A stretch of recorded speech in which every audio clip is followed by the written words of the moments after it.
So, hi everyone. We begin with this risk consulting basic definition.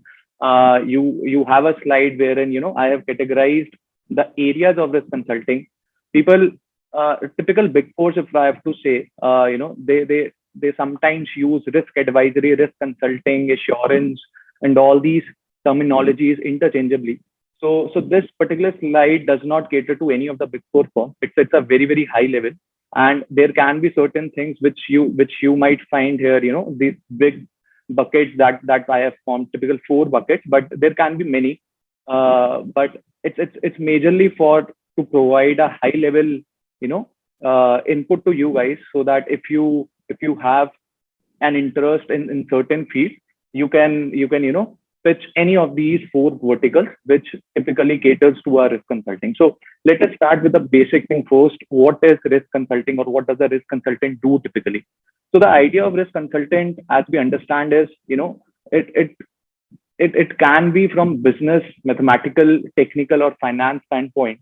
We intend to reduce the risk or decrease the risk of our clients. Now, it can be in terms of, when I talk about risk, it can be a technical, financial, or a business related risk.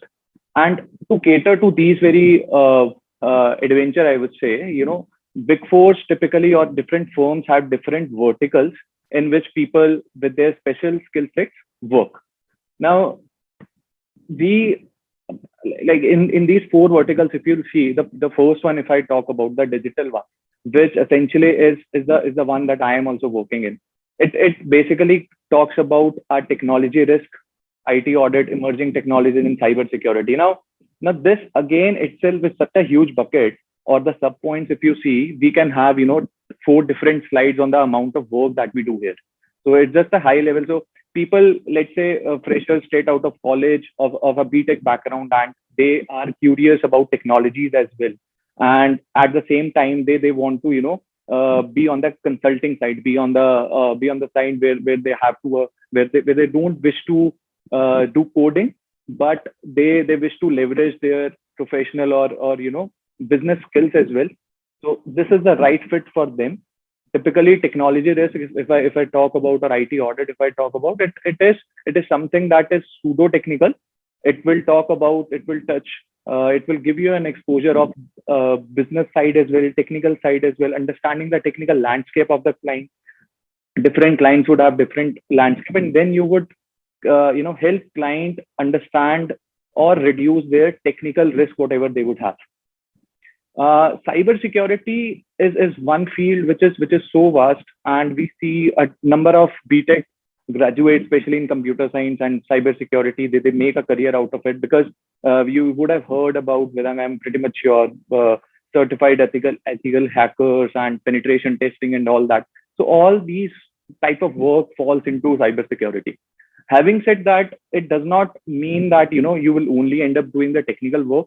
There are so many regulations coming up. We talk about GDPR, we talk about other fields like RBI compliances and all that stuff, all the regulation stuffs. And from technical standpoint, again, this again falls into a cyber security and technology risk standpoint. This is something, again, like I mentioned, that a person with technical acumen would better cater to these services.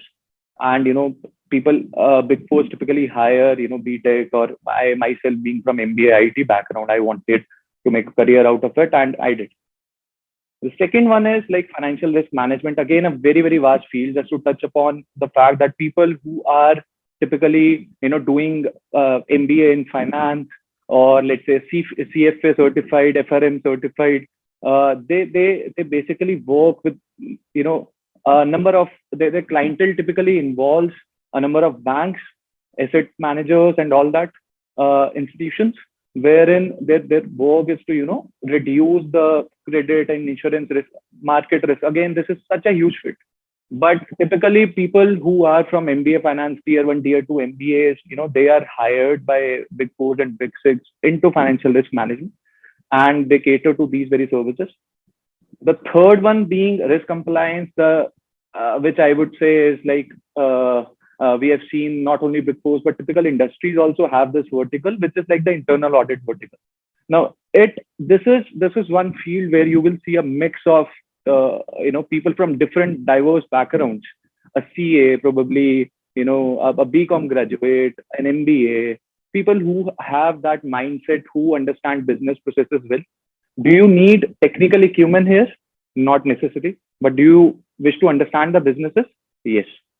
Also, in this very field, if I talk about, there are industry specific knowledge that might you require in order to cater to the services that are there here. So let's say if somebody has a very very good background about financial processes, right? Somebody comes from a background where he has all the understandings what is done in banks and insurance companies and stuff, and they put them into an internal audit division because he has understanding of the business processes. He would better cater to the internal audit side of financial banks and institutions. Similarly, people who have knowledge of different business processes, they can be clubbed into industry specific, and then they cater to these services. Again, this is such a huge field, such a big market, wherein a lot of graduates and postgraduates are hired. And the last one being the forensic services. Some companies you will see that cyber and forensics go hand in hand.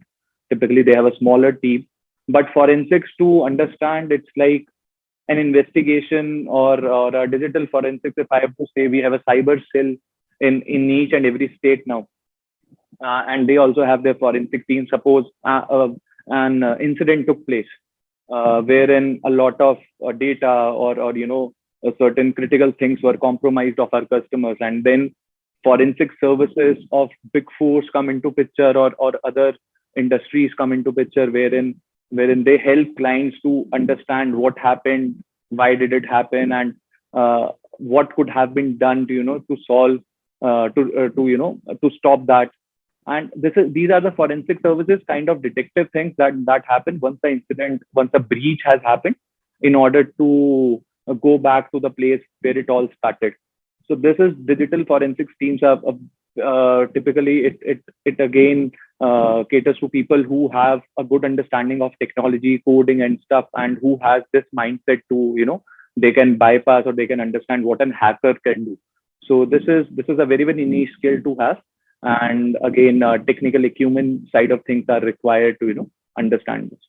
So I'm not too sure if this was too much of a gyan, but I just tried my best to club this into four different buckets, because this is something that every other person who is graduating. In fact, when I was also starting my journey, I also had this questions and queries.